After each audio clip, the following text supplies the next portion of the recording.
Des fragments éparpillés, des formes molles, des filaments, tous les accidents de la ligne, notre univers se dessine. Des cratères, des vapeurs, des failles, des bosses, la terre révèle ses reliefs et ses entrailles. Dentelure de glace, reflets de l'eau, ciel bas, terres apparentes, les éléments se rejoignent. Voici un extrait du texte d'Alice Vernet que nous sommes ravis d'accueillir auprès de Patricia Canino. Donc Alice Vernet, je ne sais pas si on peut encore la présenter, mais grande romancière qui n'a pas son pareil pour disséquer les sentiments amoureux, la montée du désir. Et Patricia Canino qui donc nous offre ce magnifique travail, Lux in Tenebris.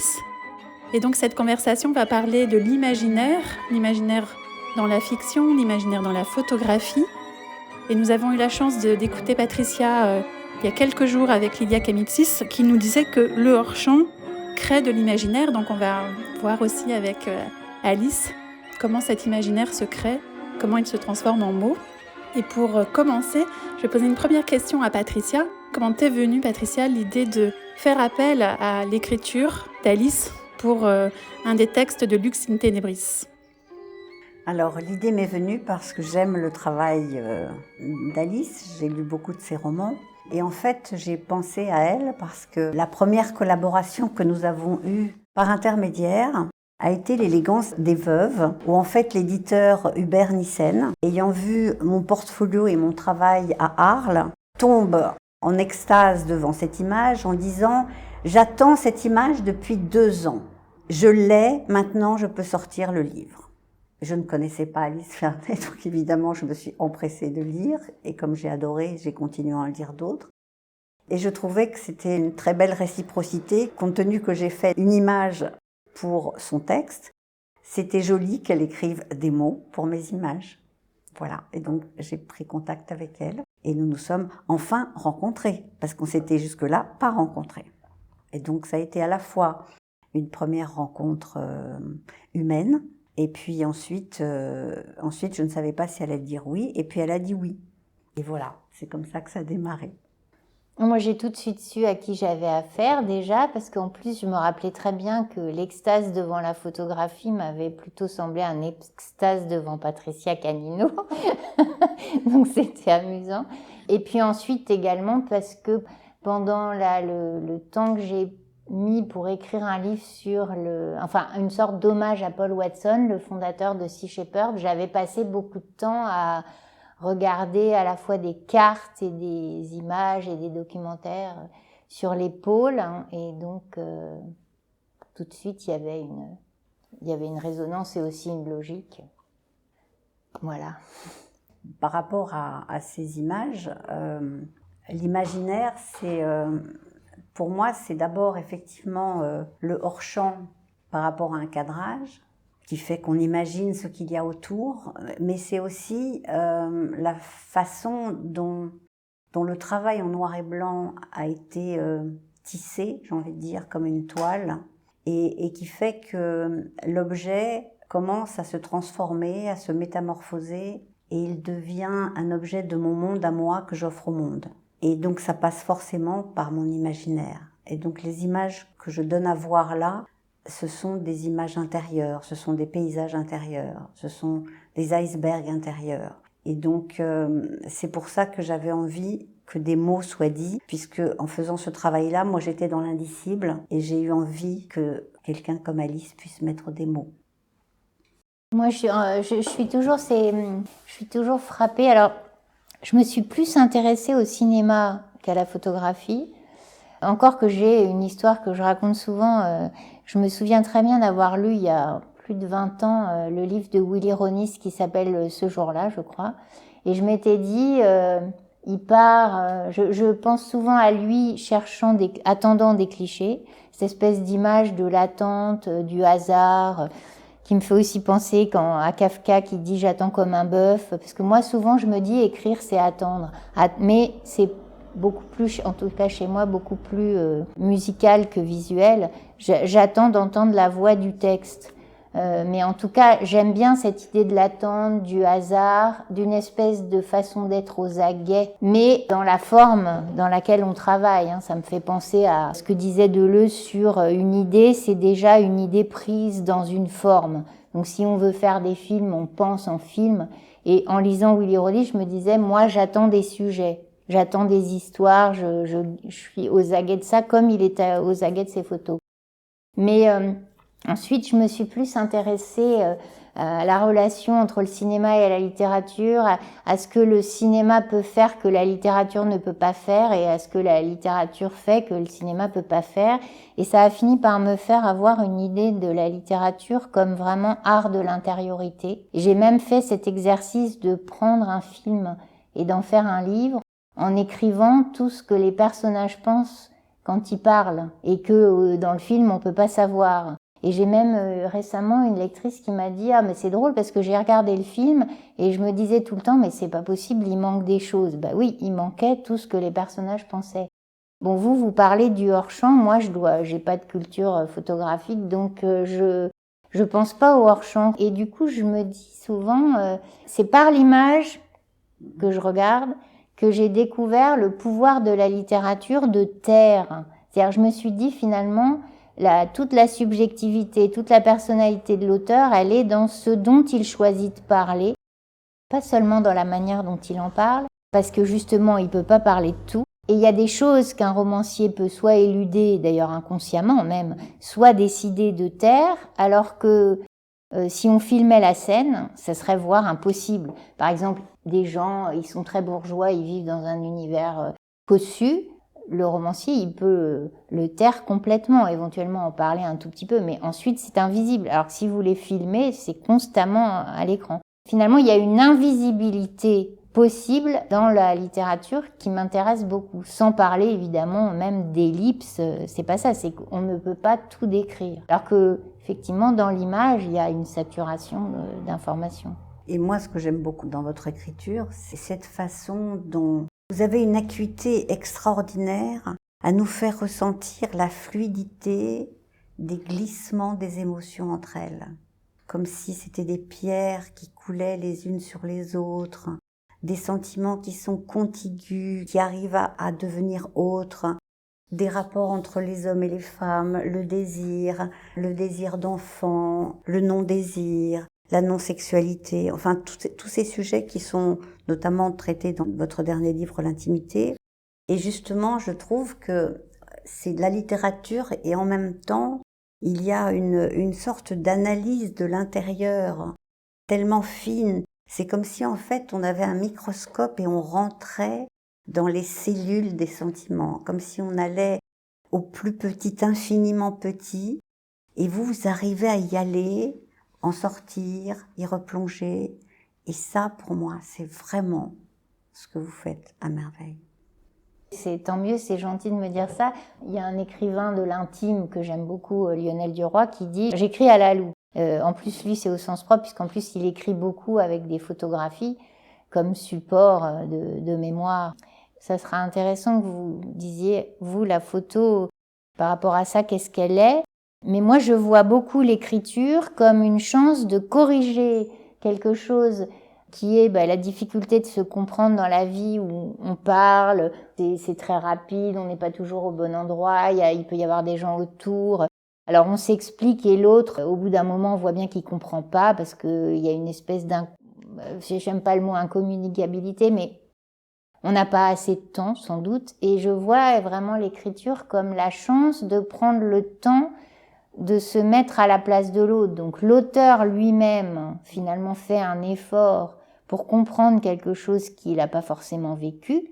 Et donc ça rompt cette espèce de malédiction de bon, laisse tomber, tu peux pas comprendre. Il y a quelque chose de si moi l'auteur j'ai décidé de comprendre qu'est-ce que ça fait de perdre son enfant, qu'est-ce que ça fait de perdre ses parents ou d'être perdu, et j'y passe le temps qu'il faut. Il y a quelque chose de la chance de la lenteur aussi. Parce que je pense que l'écriture, c'est vraiment un des derniers espaces où la lenteur est incontournable. Enfin, si on veut écrire quelque chose qui a un peu de poids, de densité. Et cette densité, c'est justement la chance de comprendre, peut-être dans l'art du portrait en photo, ou même en peinture, j'imagine, qu'on s'approche le plus de cette compréhension de quelque chose, d'une part un peu plus mystérieuse de l'autre.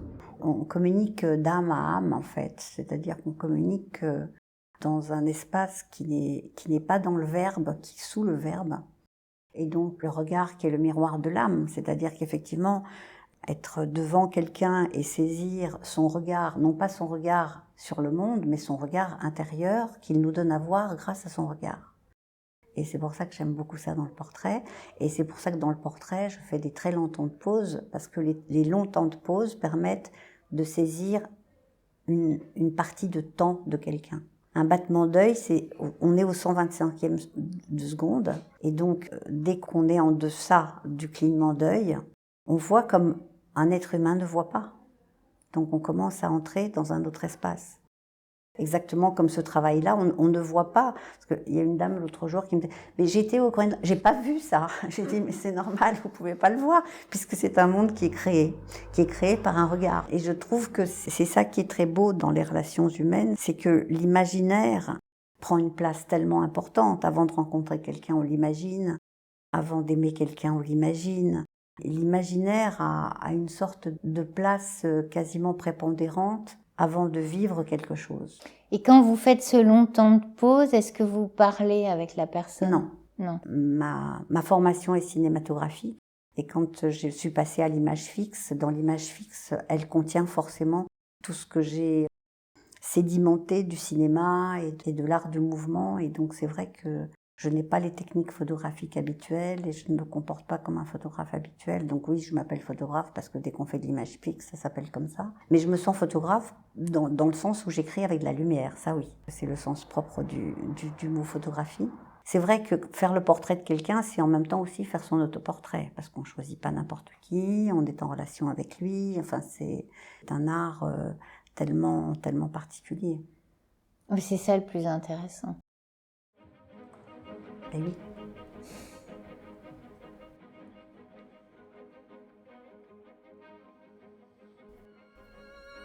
Et l'autre jour, on parlait avec toi, Patricia, de l'espace quantique. Le fait que tes images évoquaient justement un monde sans frontières de temps ni d'espace. Est-ce que c'est pas aussi un peu le cas de la fiction, du roman, d'être un espace où finalement on oublie dans quel monde on vit, ou en tout cas, sauf quand le romancier nous y conduit, mais est-ce que c'est pas le dernier espace, la photographie, l'écriture d'une fiction, où on perd cette notion du temps et de l'espace ? Oui, c'est vrai, c'est-à-dire que quand les gens me disent « ça a été pris à quelle heure cette photo ?» J'ai dit « je ne sais pas et ça n'a aucune importance parce que les jours, les nuits, le moment de l'horloge n'a aucune importance pour moi. Et en fait, ce que j'ai voulu rendre à travers ce travail, c'est que on est dans un passé, dans un futur, dans un présent, et tout est au même niveau. Et on a l'impression qu'on rentre dans un espace-temps qui est autre, qui n'est pas justement quantifiable par les horloges, mais on est dans un espace où tout est équivalent en fait. Et je trouve que l'écriture de l'analyse des émotions que fait Alice, c'est pareil, c'est-à-dire que quand il y a 3 pages avant qu'il y ait 2 lignes de dialogue pour préparer ce dialogue qui ne fait que 2 lignes, mais qui va nous emmener dans un espace intérieur et qui va nous faire traverser un espace archaïque, un espace du passé, du présent, etc. Je trouve que l'analyse des sentiments et du monde intérieur est un espace quantique. Est-ce que c'est vrai, Alice ? Oui, surtout, moi je me disais en écoutant la question, comme le roman, en plus je me rappelle très bien mes débuts justement à l'époque de cette photographie. J'avais beaucoup de mal, par exemple, avec tout ce qui est contingent. Par exemple, donner des noms aux personnages, c'est tellement effectivement contingent que c'est désespérant parce qu'on a l'impression que là, on est vraiment dans la toute petite anecdote, histoire. Je comprends très bien, par exemple, pourquoi Modiano donne des noms qui ont été portés. Parce que justement, il rompt comme ça cette espèce de côté un peu hasardeux, ludique. Et évidemment, ça contredit l'envie du romancier d'avoir un propos qui a une universalité, qui donc effectivement n'est pas finalement daté et installé dans un espace particulier. Moi, moins je peux en dire, Parfois, enfin, ça m'est même arrivé d'écrire un livre qui n'a pas été publié. Hubert l'avait trouvé extrêmement mauvais, c'était bien avant celui-là, où les personnages n'avaient pas de nom, ils étaient juste l'instituteur, le mari, parce que j'arrivais pas du tout à entrer encore dans cette singularité qui est censée après parler de quelque chose d'universel. Mais en revanche, c'est vrai qu'ensuite, dans l'écriture, c'est frappant de voir comme on peut déployer l'instant. Justement, il y a tellement, en fait, ça voudrait dire que dans notre temporalité, nos émotions ont un temps fou. Voilà, même dans un tout petit instant, tellement de choses sont pensées. J'ai raconté à Patricia qu'il y a une semaine, cette semaine, je me suis fait cambrioler et je me suis trouvée nez à nez avec les 3 cambrioleurs dans mon entrée. Et en fait, j'étais frappée de voir comment, en quelques secondes, j'ai pensé plein de choses. J'ai eu le temps de penser, bon, bah, c'est bon, et je me suis fait prendre mon ordinateur. Et puis, dans la seconde d'après, mais non, je vais leur courir après, il n'y a pas de raison. Tout ça en une fraction de seconde, c'est fou. Donc, effectivement, dans le roman, on rentre dans des gouttes, dans des micro-instants pour les déployer et comprendre ce qui s'y joue, ce qui s'y passe. Et quand tout à l'heure, Patricia parlait de la fluidité des émotions, moi, je vois, là, ce qui m'a frappée dans ce travail, c'est justement la fluidité de la lumière, le passage d'un éclairage à un autre. C'est exactement la même chose, en fait, en image. J'avais noté une phrase d'ailleurs dans votre roman, La conversation amoureuse. Le dedans d'un être fabrique un poudroiement de lumière. Je suis en train de lire là la trilogie de Deborah Levy. Ça vous plairait beaucoup, Patricia. Et il me semble bien qu'elle parle des gens qui sont vivants et d'une espèce effectivement que ça se voit instantanément. Enfin, et je crois que c'est vrai. Donc je pense que c'est à ça que je faisais référence, à quelque chose de la vie intérieure. Qui est pleine de lumière. Et parfois de ténèbres aussi. Ben, il faut aller chercher la lumière dans les ténèbres. Oui, moi j'ai toujours trouvé qu'elle était chez les autres. Enfin, c'est personnel, mais je trouve pas la lumière en moi. Ben non, c'est vrai. Et à la limite, si d'aventure on me dit que je diffuse de la lumière, c'est par reflet, parce que c'est en face des autres peut-être, mais pas toute seule. On va revenir au propos de l'enfant. Derrière le noir, tu caches le blanc. Et moi, derrière le blanc, je cache le noir. Oui, c'est ce qu'on s'est dit tout à l'heure. Oui, parce qu'il y a un petit enfant qui me dit « Tu t'habilles toujours en noir ?» Et il me dit « Mais j'ai compris, c'est parce qu'en fait, tu es blanche à l'intérieur et le noir te protège. » Et aujourd'hui, vous avez fait l'inverse, le blanc et le noir. Ah oui, j'aime beaucoup le blanc. Moi aussi, j'adore le blanc.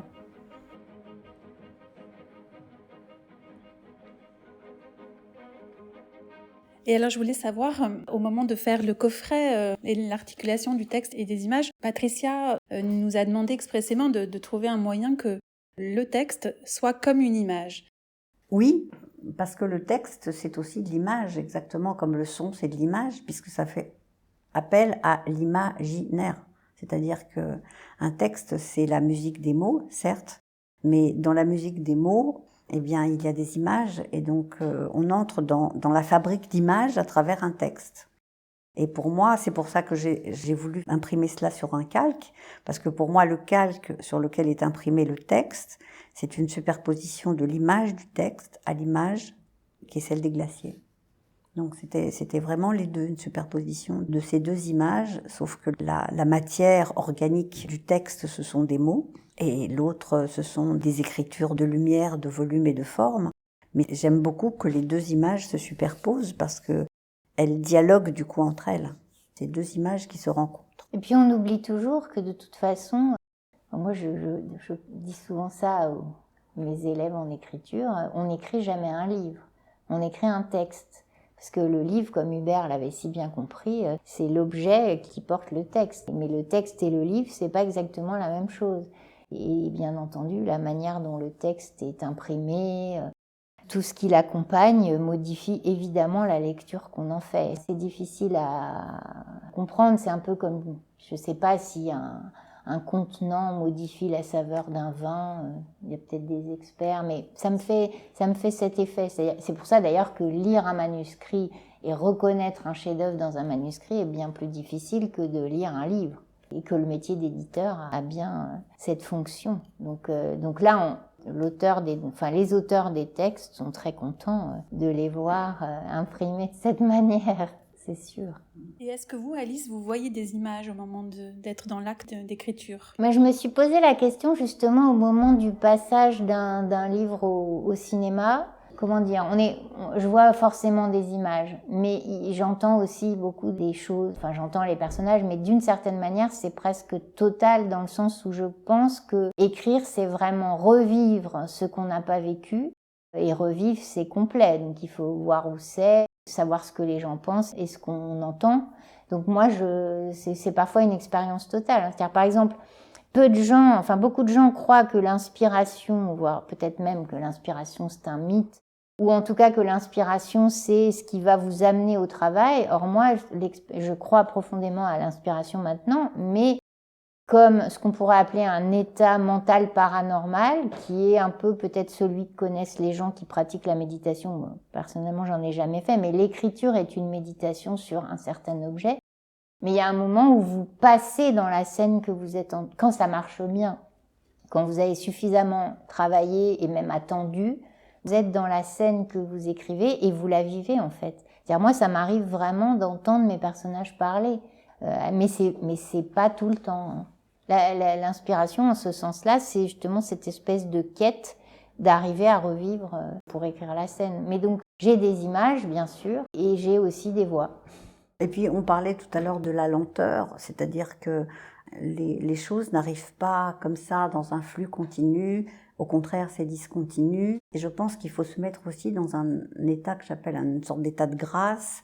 On laisse des canaux énergétiques entrer, je ne sais pas dire ça autrement, et on arrive à les capter, à les transformer, à les saisir. Et pour tout ça, on a besoin de temps. Par exemple, ce travail-là, après les prises de vue, j'ai dû attendre 2 ans avant d'y retoucher. Pourquoi ? Parce que j'ai voulu vraiment passer d'un état à un autre pour mettre ce que j'ai pu mettre 2 ans après, que je n'aurais jamais pu mettre tout de suite après avoir fait les images.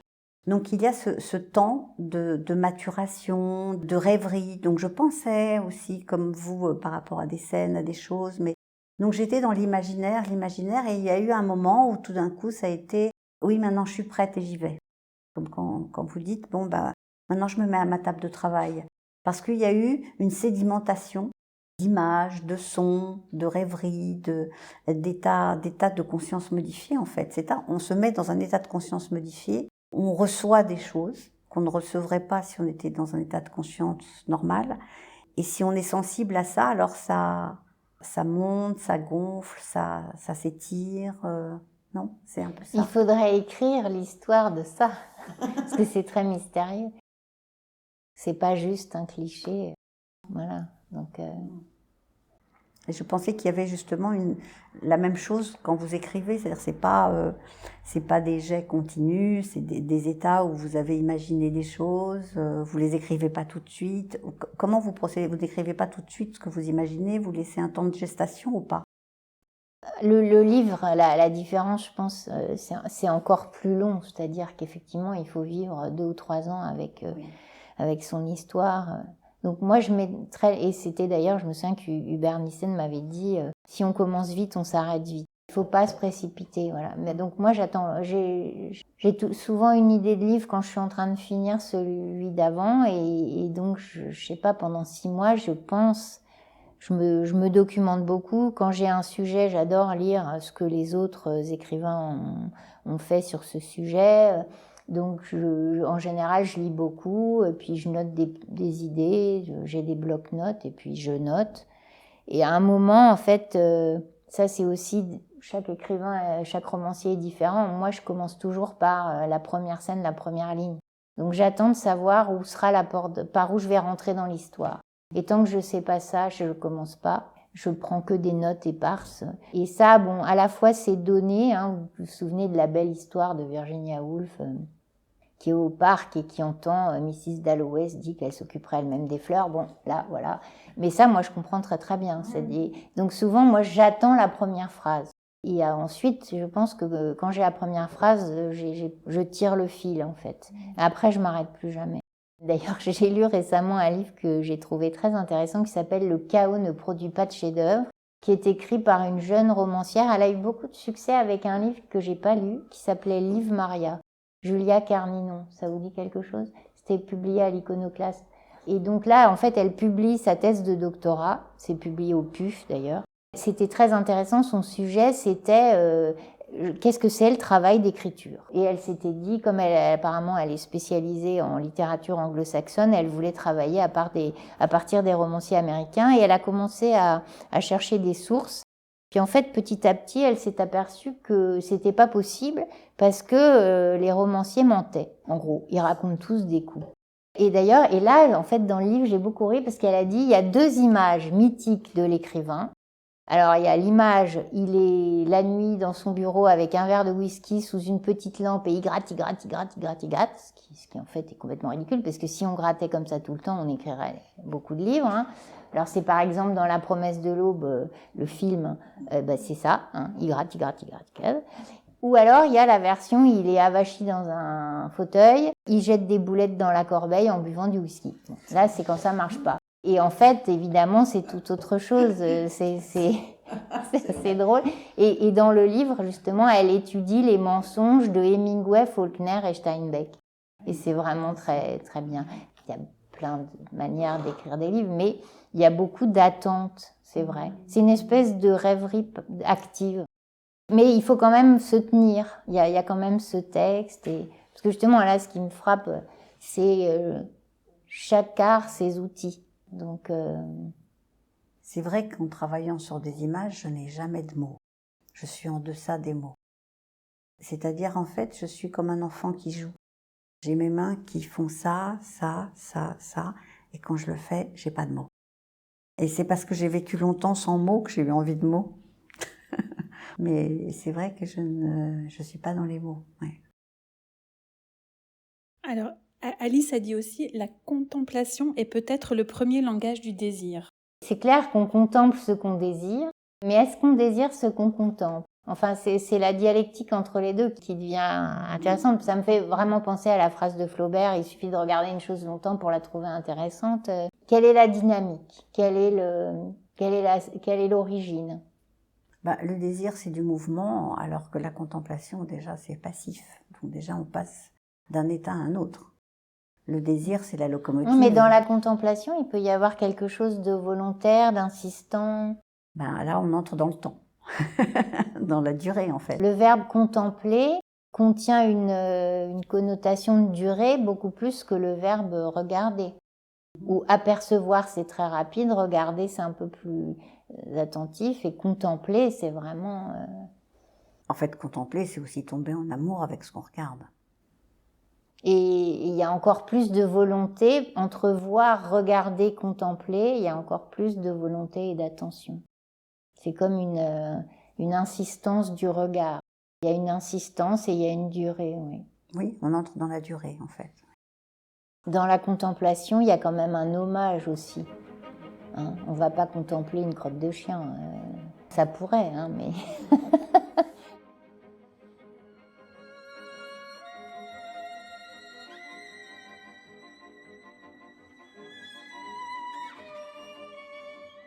Je voulais savoir s'il y a une différence entre un lecteur ou une personne qui regarde une image, à votre avis. Je pense qu'il y a la différence, c'est le temps. Je pense que devant une image fixe, que ce soit une peinture ou une photographie, elle est hors temps. On entre dans un temps qui a un non-temps.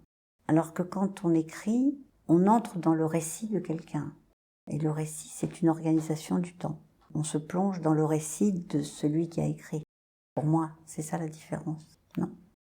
Je vais reprendre le titre d'un livre très, très intéressant. Jusqu'à Faulkner, la narration réorganisait la réalité, tout était linéaire, bien à sa place, et ça, c'est pas la vie. Alors, est-ce que la photographie est plus à même de saisir le désordre.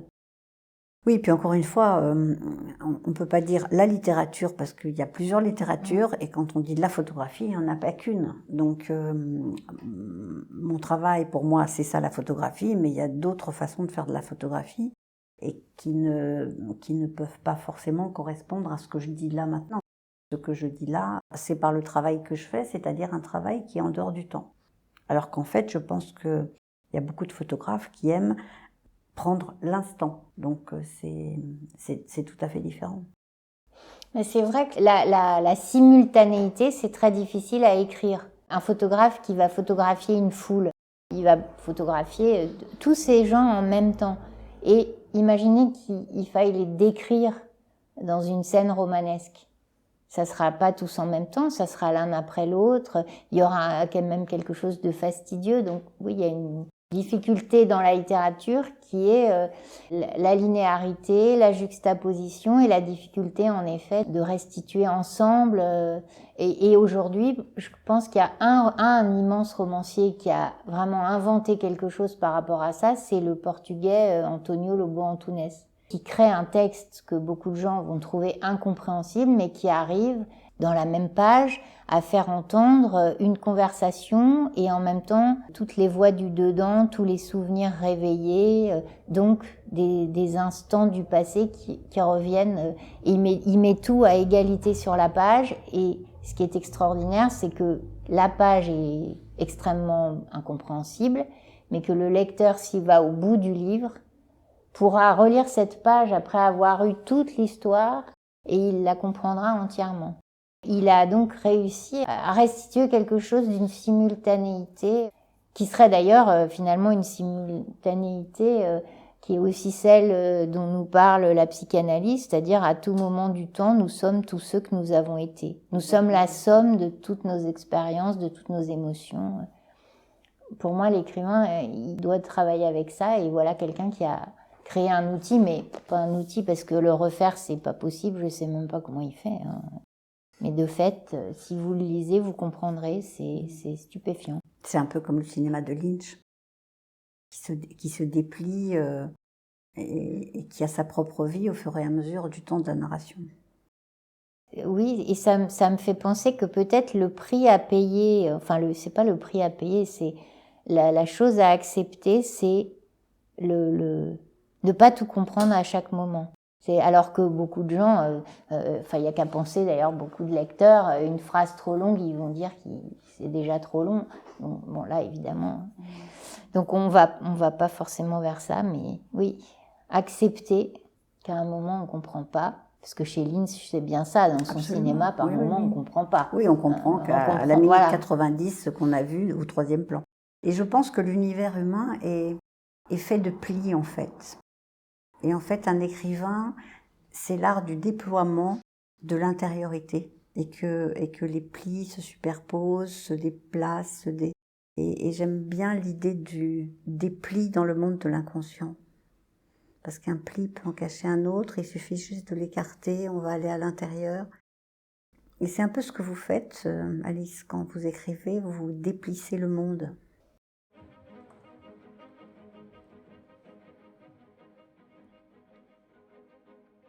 En tout cas, moi, quand vous dites ça, je me dis, et vous, comment vous... Parce que si justement j'avais juste l'image, j'aurais une espèce de frustration. Quand je réfléchissais à l'écart entre le cinéma et la littérature, je me disais toujours le vu et le dit, mais pas le pensé. Alors que moi, j'ai le vu, le dit, le pensé.